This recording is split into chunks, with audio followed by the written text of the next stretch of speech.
नमस्कार, स्वागत है आप सभी का A1 टीवी में। मैं हूं आपके साथ उमंग माथुर और आप देख रहे हैं A1 उत्तर प्रदेश। बुलेटिन की शुरुआत करेंगे, लेकिन पहले उससे नजर डालते हैं इस वक्त की हेडलाइंस पर। उत्तर प्रदेश में कानून व्यवस्था को लेकर मुख्यमंत्री योगी आदित्यनाथ सख्त। महिलाओं, दलितों और कमजोर लोगों पर अत्याचार रोकने के लिए उठाए कठोर कदम। तो त्योहारों की आड़ में अव्यवस्था फैलाने पर कार्रवाई के दिए निर्देश।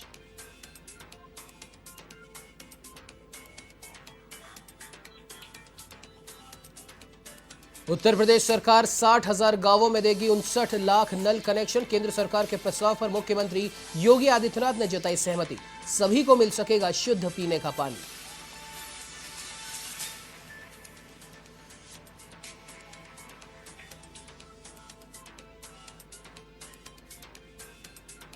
लखीमपुर खीरी में किसानों के साथ सियासी जमावड़ा। हिंसा में मारे गए किसानों के लिए अंतिम अरदास। राकेश टिकैत हुए शामिल, तो प्रियंका गांधी भी पहुंची।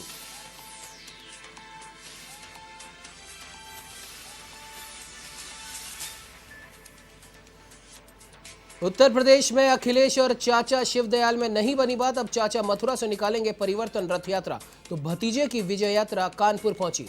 मुलायम के भी प्रयास रहे विफल।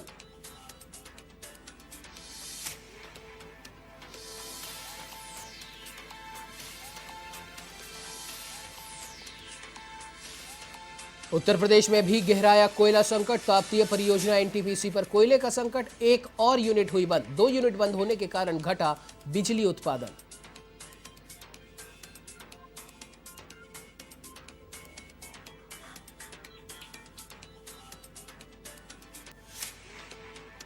अब आइए खबरों का रुख कर लेते हैं विस्तार से। उत्तर प्रदेश में कानून व्यवस्था को लेकर मुख्यमंत्री योगी आदित्यनाथ सख्त नजर आ रहे हैं।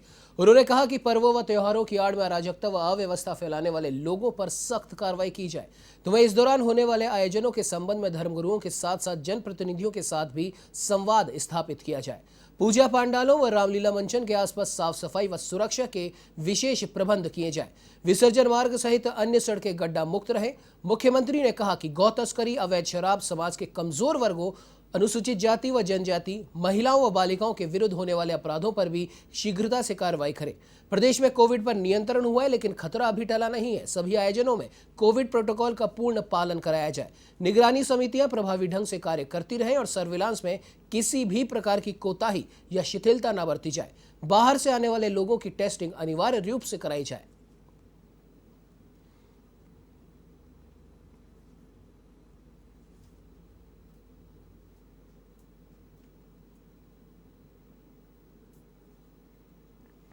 तो वहीं उत्तर प्रदेश के कुशीनगर में प्रधानमंत्री के हाथों 20 अक्टूबर को अंतर्राष्ट्रीय हवाई अड्डे का लोकार्पण होना है। इससे पहले मंगलवार को मुख्यमंत्री योगी आदित्यनाथ कुशीनगर पहुंचे, जहां पर आपको बता दें कि मुख्यमंत्री 3:30 बजे कुशीनगर एयरपोर्ट पर पहुंचे थे। एसडीएम प्रमोद कुमार तिवारी ने बताया कि एनएसजी की टीम कुशीनगर पहुंच चुकी है। ये सुरक्षा बंदोबस्त की तैयारी और उनके निरीक्षण में जुटी है। यहां मुख्यमंत्री ने प्रधानमंत्री के आगमन और एयरपोर्ट के लोकार्पण को लेकर की जा रही तैयारियों का जायजा लिया। हवाई अड्डे के लोकार्पण कार्यक्रम के गवाह श्रीलंका के राष्ट्रपति गोतबाया राजपक्षे सहित 25 डेलीगेट्स और 100 बौद्ध भिक्षु होंगे। राष्ट्रपति गोतबाया राजपक्षे का विमान डेलीगेट्स के साथ कोलंबो से उड़ान भरकर कुशीनगर अंतर्राष्ट्रीय हवाई अड्डे पर पहुंचेगा। आपको बता दें कि हवाई अड्डे के टर्मिनल बिल्डिंग के सामने प्रधानमंत्री टूर ट्रैवल कंपनियों के सीईओ और एयरलाइंस कंपनियों के उच्चाधिकारियों के साथ परिचालन को लेकर बातचीत करेंगे। जानकारी के लिए बता दें कि 20 अक्टूबर को प्रधानमंत्री के आगमन को लेकर तैयारियां तेज कर दी गई हैं। सभा स्थल से लेकर हवाई अड्डे तक का कार्य निरंतर जारी है। एयरपोर्ट अथॉरिटी की तरफ से मिट्टी भराई का कार्य किया जा रहा है, जबकि बरवा फार्म परिसर में जर्मन हैंगर पंडाल बनाने का भी कार्य चल रहा है।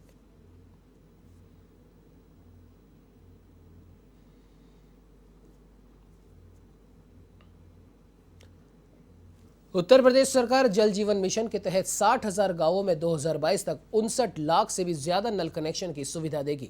मोदी सरकार की इस योजना के तहत उत्तर प्रदेश सरकार तेजी से कार्य कर रही है। इस योजना को लेकर केंद्र ने उत्तर प्रदेश सरकार से 59 लाख से भी ज्यादा का लक्ष्य रखने का आग्रह किया। इस पर भी यूपी सरकार ने सहमति जता दी है। पीएम मोदी भी इस योजना का कई बार जिक्र करते हैं। उनके लिए एक तरीके से ये ड्रीम प्रोजेक्ट है कि हर घर तक नल कनेक्शन के जरिए पेयजल की आपूर्ति की जा सके। उत्तर प्रदेश में अब तक कुल 2 करोड़ 63 लाख ग्रामीण परिवारों में से 31,76,000 घरों को नल से जल कनेक्शन दिए जा चुके हैं। इसमें पिछले एक साल में ही राज्य में 19,15,000 नल कनेक्शन दिए गए थे।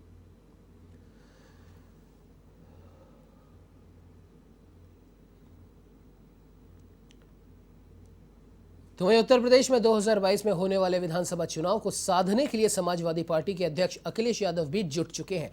अखिलेश विजय रथ यात्रा का शंखनाद करने कानपुर पहुंचे। यहां जाजमऊ पुल के पास कार्यकर्ताओं ने उनका जोरदार स्वागत किया। इस दौरान अखिलेश यादव बस के अंदर बैठे रहे। तो वहीं यात्रा की शुरुआत नोटबंदी के दौरान बैंक की लाइन में जन्मे बच्चे खजांची ने हरी झंडी दिखाई। इस दौरान अखिलेश लखीमपुर हिंसा को लेकर सरकार पर हमलावर हुए। तो वहीं कानपुर को लेकर कहा कि यह जिला इसलिए भी जरूरी है क्योंकि यहां सपा ने लगातार विकास किया है। कानपुर एक औद्योगिक शहर है, मगर आज यहां के कारोबार ठप है। बता दें कि 2 दिन में 190 किलोमीटर की इस यात्रा में अखिलेश 4 जिलों का भ्रमण करेंगे। इसके जरिए अखिलेश कानपुर बुंदेलखंड का दौरा करेंगे, जो कि एक दौर में बसपा का गढ़ माना जाता था।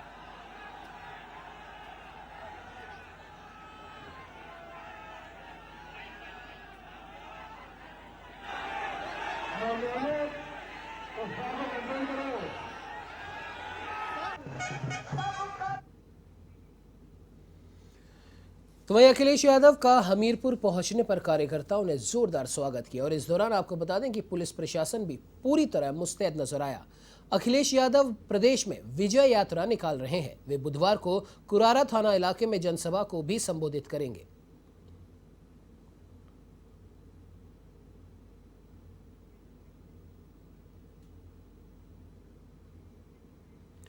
तो वहीं उत्तर प्रदेश में चुनाव के मद्देनजर राजनीतिक दल अब अपनी अपनी तैयारियों में जुटे हैं और अब जनता के बीच जाकर वोट मांगने की तैयारियां की जा रही हैं। इसी कवायद के तहत प्रगतिशील समाजवादी पार्टी ने अपने चुनावी अभियान की शुरुआत मथुरा से चुनावी रथ यात्रा निकाल कर की। आपको बता दें कि पार्टी के प्रमुख शिवपाल यादव वृंदावन से सामाजिक परिवर्तन यात्रा पर निकल रहे हैं। उन्होंने यात्रा पर निकलने से पहले बांके बिहारी भगवान का आशीर्वाद भी लिया। इस चुनावी यात्रा को निकालने से पहले शिवपाल यादव ने कई बार अखिलेश यादव के साथ चुनाव लड़ने की भी बात कही थी, लेकिन दोनों के बीच समझौता नहीं हो सका। जानकारी के लिए बता दें कि शिवपाल यादव के भतीजे सपा प्रमुख अखिलेश यादव ने भी कानपुर से विजय यात्रा की शुरुआत की।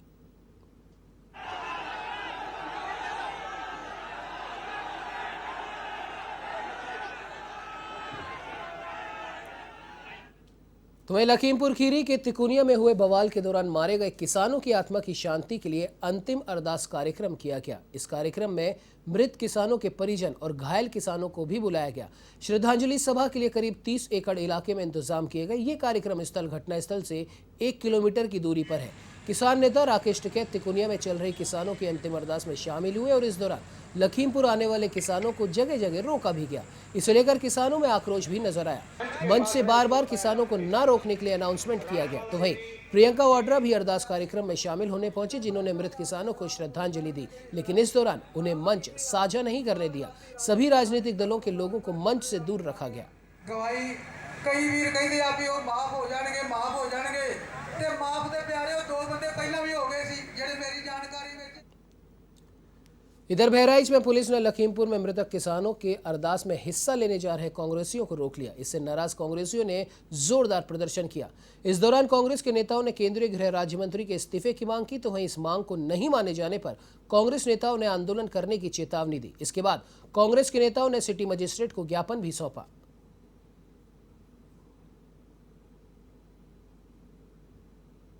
जो अन्याय हुआ है, आज उनके यहाँ एक अदायगी होती है कि वो लोग घटनास्थल तक परिवार सहित जाते हैं और कोई रस्म अदा किया जाता है। सरदारों ने ये कहा था जिनके यहाँ घटना हुई थी कि भाइयों, हमें सरकार से, पुलिस से हमें इस पे भरोसा नहीं रहा, आप कांग्रेस जन मेरे साथ रहें, जिससे अप्रिय घटना कोई ऐसा न हो कि हमको फिर से कुचल दिया जाए। खबर रायबरेली से है, जहां विद्युत उत्पादन में अग्रणी मानी जाने वाली ऊंचाहार की विद्युत ताप्तीय परियोजना एनटीपीसी पर अब कोयले का संकट गहराता जा रहा है।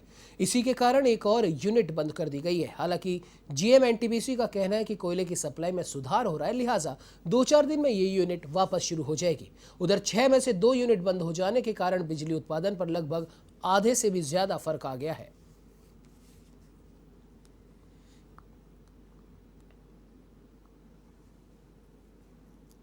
में काफ़ी सुधार हुआ है पहले से समस्या में। क्योंकि कोल इंडिया का प्रोडक्शन पिकअप कर गया है। तो आज की डेट में हमारा टांडा का यूनिट भी वापस आ गया है बार पे, और दूसरा उच्चार का एक यूनिट हमने शटडाउन में बंद किया था, क्योंकि उसमें एक नियमित अवधि से हम लोग रिलायबिलिटी और एफिशिएंसी के लिए जो यूनिट शटडाउन करते हैं उससे वापस उसको रिस्टोर करना होता है। उसके लिए यूनिट 2 हमने अभी ओवरहालिंग पे लिया है, जो कि समय अवधि के हिसाब से होता है, और 6 नंबर यूनिट 2 दिन में हम चला देंगे। हमें कोल सप्लाई और इम्प्रूव हो रही है, डेली हमारा स्टॉक इम्प्रूव हो रहा है, तो 2 दिन के बाद हम लोग इस स्थिति में आ जाएंगे कि हम लोग यूनिट 6 भी चला दें। और दादरी के भी सब यूनिट आज चल रहे हैं, और हम लोग की पूरी कोशिश है कि हम पावर इस फेस्टिवल सीजन में पूरी पावर आम पब्लिक को अनुभव उपलब्ध करा पाएँ। तो वहीं संभल जिले के थाना धनारी का एक वीडियो सोशल मीडिया पर वायरल हो रहा है। वायरल वीडियो में 2 पक्षों द्वारा पथराव और फायरिंग की जा रही है। खुलेआम तमंचे से फायरिंग की घटना सामने आई है। मामला धनारी थाना इलाके के कुबरी भूड़ गांव का बताया जा रहा है। फिलहाल पुलिस इस पूरे मामले की जांच कर रही है।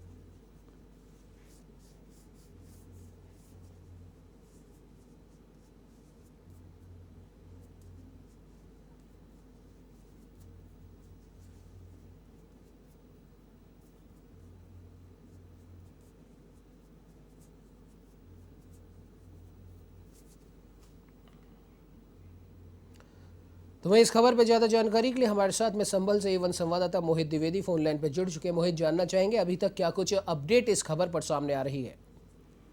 अपडेट मैं आपको बता दूं कि थाना गरिया क्षेत्र के खेड़ा सिलाजीत गांव में देवी पंडाल में पहुंचे दबंगों ने पुजारी को गोली लगने से घायल हो गए। पुजारी जी को जो है CHC घाट में भर्ती कराया गया, और पुलिस मामले की जांच कर रही है, और जांच कर दबंगों को जी बिल्कुल पकड़ने में मोहित, रोकना चाहेंगे आपको बता दें कि अब धनारी थाना इलाके के कुवरी भूड़ गांव का ये मामला यहां पर सामने आ रहा है, जहां पर पुलिस इसकी जांच में जुट चुकी है। साथ ही साथ आपको बता दें कि पथराव और फायरिंग का ये वीडियो सोशल मीडिया पर लगातार वायरल हो रहा है। तो वहीं हमीरपुर जिले में देवी पंडाल में गुजरात के हिस्ट्री शीटर समेत आधा दर्जन दबंगों ने फायरिंग कर दी। शराब पीने के बाद झगड़े के दौरान फायरिंग की यह घटना सामने आई। फायरिंग में गोली लगने से पुजारी घायल हो गया, और इस दौरान पूरे पंडाल में अफरा तफरी का माहौल हो गया। घायल पुजारी को सामुदायिक स्वास्थ्य केंद्र में भर्ती करवाया गया। आपको बता दें कि यह मामला जरिया थाने के खेड़ा शिलाजीत गांव का बताया जा रहा है।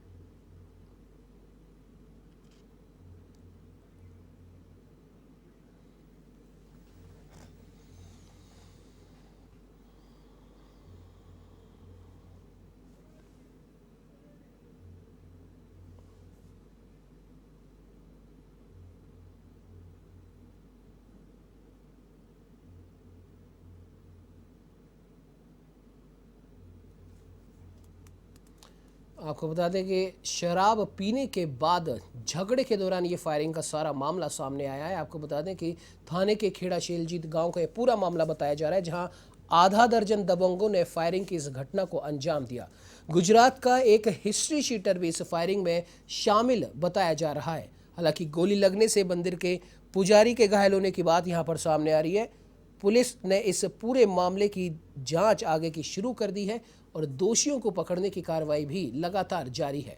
आपको बता दें कि दबंगों ने देवी पंडाल में फायरिंग की इस घटना को अंजाम दिया था, जहां पर देवी पंडाल में मौजूद एक पुजारी गोली लगने से घायल हो गया है, जिसका अस्पताल में उपचार लगातार जारी है।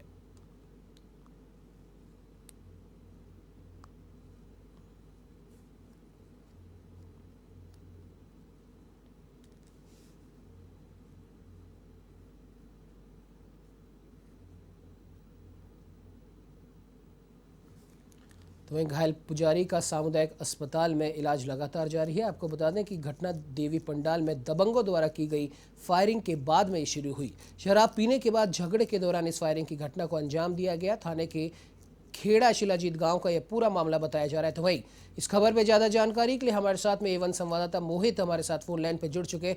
मोहित, जानना चाहेंगे क्या कुछ ये पूरा मामला है, और अभी तक अपडेट इस पूरी खबर पर क्या सामने आ रही है? मामला जो है हमीरपुर थाना जरिया क्षेत्र का है, जहां पूजा को लेकर के कुछ दबंगों ने पुजारी पर हमला किया। हमले के दौरान पुजारी लहूलुहान हुए, जिसको वहाँ के जो पूजा करने लोग आए थे, उन्होंने पुजारी को रात सीएचसी में भर्ती कराया है। जी। उसके बाद पुलिस जो है मौके में जांच करते हुए आरोपियों को पकड़ने में जुटी है। जी बिल्कुल मोहित, जानना चाहेंगे आखिरकार ये जो फायरिंग वहां पर हुई है, इसकी प्रमुख वजह क्या निकल के सामने आ रही है? इसकी प्रमुख वजह यही आ रही है सामने निकल करके कि जो है पुजारी जी पूजा कर रहे थे और लोगों ने उनसे कहा कि हमें पूजा कर लेने दीजिए, लेकिन पुजारी जी ने यही कहा कि जब पूजा हो आरती हो जाएगी उसके बाद ही आप लोग पूजा कर पाएंगे, जिसको इस पूजा को चलते हुए दबंगों ने जो है अपनी दबंगाई दिखाई है। जी बिल्कुल मोहित, इस खबर पे तमाम जानकारी देने के लिए आपका बहुत बहुत धन्यवाद। हाथरस में सट्टा खेलने और गर्लफ्रेंड को महंगे गिफ्ट देने के लिए युवक ने दोस्तों के साथ मिलकर एक बुजुर्ग महिला का अपहरण कर लिया। युवक ने परिजनों से 80 लाख की फिरौती की मांग की, लेकिन पुलिस ने मात्र 3 घंटों के अंदर ही अपहरण करने वाले युवक को गिरफ्तार कर बुजुर्ग महिला को सकुशल बरामद कर लिया। कोतवाली सदर क्षेत्र में घंटाघर के पास से सोमवार को बुजुर्ग महिला का अपहरण किया गया था। युवक ने अपने 2 साथियों संग जल्द पैसा कमाने, सट्टा और गर्लफ्रेंड पर खर्चे के लिए इस घटना को अंजाम दिया था। पुलिस ने तीनों आरोपियों को गिरफ्तार कर लिया है।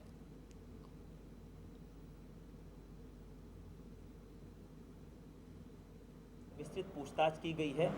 इनका मकसद इसमें जल्द से जल्द कम समय में ज़्यादा से ज़्यादा पैसा कमाना था। ये तीनों जो है नए उम्र के लड़के हैं। इसमें जो मुख्य अभियुक्त है सौरभ अग्रवाल, वो थाना इगलास क्षेत्र का निवासी है और उसके पिता की छोटी सी परचून की दुकान है और उसके पिता की ही इको गाड़ी है जो सवारी के रूप में, टैक्सी के रूप में इनके द्वारा चलाई जाती थी। उसके खर्चे उसके अनुसार बहुत बड़े थे। पूछताछ में उसके द्वारा बताया गया कि दिल्ली में सट्टा में भी वो काफ़ी पैसा लगा रहा था। उसकी गर्लफ्रेंड के ऊपर भी काफ़ी पैसे उसने खर्च कर दिए थे और उसका अपनी ख्वाहिश थी कि जल्द समय में, कम समय में वो ज़्यादा से ज़्यादा पैसे कमा ले। तो वहीं महाराजगंज में दशहरा और मूर्ति विसर्जन को लेकर एसपी ने सभी थानाधिकारियों के साथ बैठक की। इसके बाद मूर्ति विसर्जन स्थलों की सुरक्षा और तैयारियों का जायजा लिया। इस दौरान एसपी ने सभी को कोविड प्रोटोकॉल का पालन करने की हिदायत दी है। साथ ही साथ सभी पुलिसकर्मियों को सुरक्षा बंदोबस्त पुख्ता करने के भी निर्देश दिए।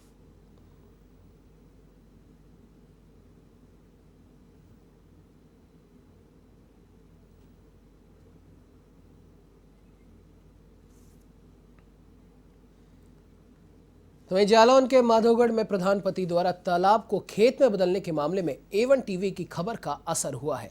आपको बता दें कि A1 टीवी ने कुछ ही दिन पहले ग्रामीणों की शिकायत पर इस खबर को प्रमुखता से उठाया था। ग्रामीणों ने इस मामले की शिकायत एडीएम से भी की थी। तो वहीं जब A1 टीवी पर खबर चलने के बाद प्रशासन हरकत में आया और एडीएम ने इस मामले में कमेटी गठित कर तालाब से प्रधान पति के कब्जे को हटवाया। पुलिस बल के साथ लेखपाल गांव पहुंचा और तालाब की पैमाइश करवाई गई। इस पूरे मामले पर कार्रवाई के बाद ग्रामीणों ने भी खुशी जाहिर की है और A1 टीवी का धन्यवाद दिया है। हमने राजस्व की और पुलिस की एक संयुक्त टीम गठित की थी थाना दिवस को, और तत्काल जो है इसका संज्ञान लेते हुए राजस्व निरीक्षक के नेतृत्व में लेखपालों की टीम भेजी थी, जिसमें क्षेत्रीय इंचार्ज पुलिस के जो भी साथ थे और उसकी पैमाइश कराई गई। पैमाइश के उपरांत 14 डिग्री का तालाब था, पूरा उसको चिन्हित किया गया लंबाई चौड़ाई में, और चिन्हित करने के उपरांत कुछ हिस्से पर कुछ मिट्टी जो है ग्राम प्रधान के द्वारा जो तालाब के क्षेत्रफल में डाली गई थी। तो वहीं त्योहारों के नजदीक आने के साथ ही महाराजगंज के नौतनवा कस्बे में खाद्य विभाग की टीम ने मिठाइयों की दुकानों पर छापा मारा। इस कार्रवाई के दौरान मिठाई की दुकानों से सैंपल जमा किए गए और उन्हें जांच के लिए भेजा गया। इस दौरान व्यापारियों में हड़कंप मच गया और कई व्यापारी दुकान बंद करके भाग निकले। सैंपल में कमी पाए जाने पर दुकानदारों के खिलाफ कड़ी कार्रवाई की जाएगी।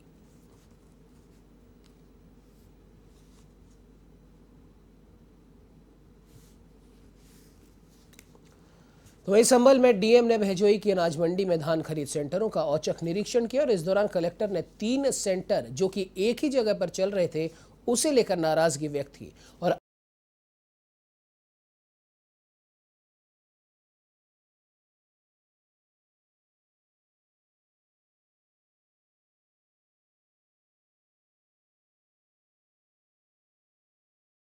जानकारी के लिए आप बने रहिए हमारे साथ और देखते रहिए A1 टीवी। नमस्कार।